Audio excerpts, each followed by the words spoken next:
Morning guys, Sarah Hollins, Wicked Maths. It's another glorious day. Allowed back out today. I didn't do what my physio said the other day, which was a pretty bad call. I am supposed to be limiting the amount of walking that I do, because obviously I'm coming back from dislocating my knee. I usually follow all the advice. I do all the stretching, all the icing, because I don't work with rubbish physios anymore. I only work with the best ones. And I sort of slightly forgot that and tried to do a little bit more than I was meant to do.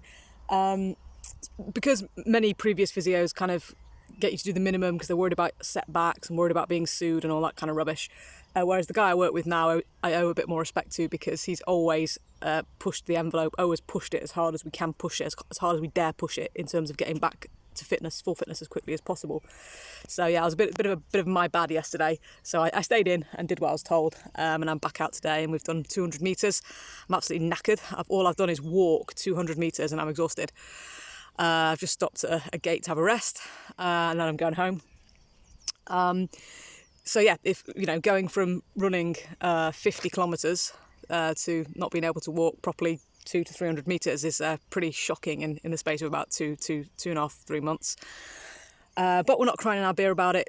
It's a beautiful day. We're working towards our goal of the 29th of August. We're going to be trying to run, walk now, a marathon, hopefully with my rucksack, although there's no sign of my rucksack at the moment, because I just simply couldn't carry it. My knee's just about taking my own body weight, which I'm also working hard to reduce by dieting. Again, just to try and get back as quickly as possible. Watched some interesting stuff last night. What's his name? David Goggins. He wrote Can't Hurt Me, a brilliant book about his life as a Navy SEAL. This guy was 297 pounds.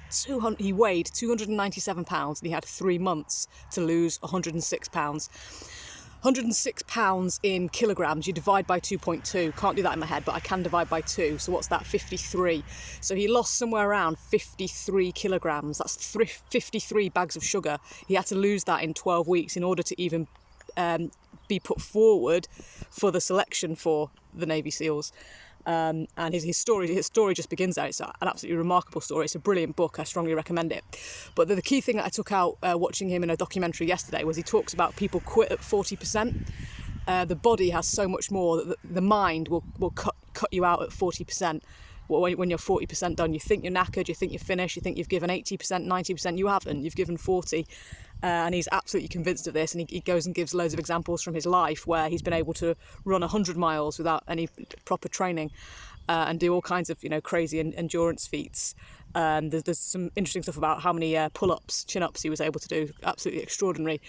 But yeah, it's an interesting idea that I'm trying to keep in my mind, that when your body says you've had enough, when you're done, you've probably only given 40%.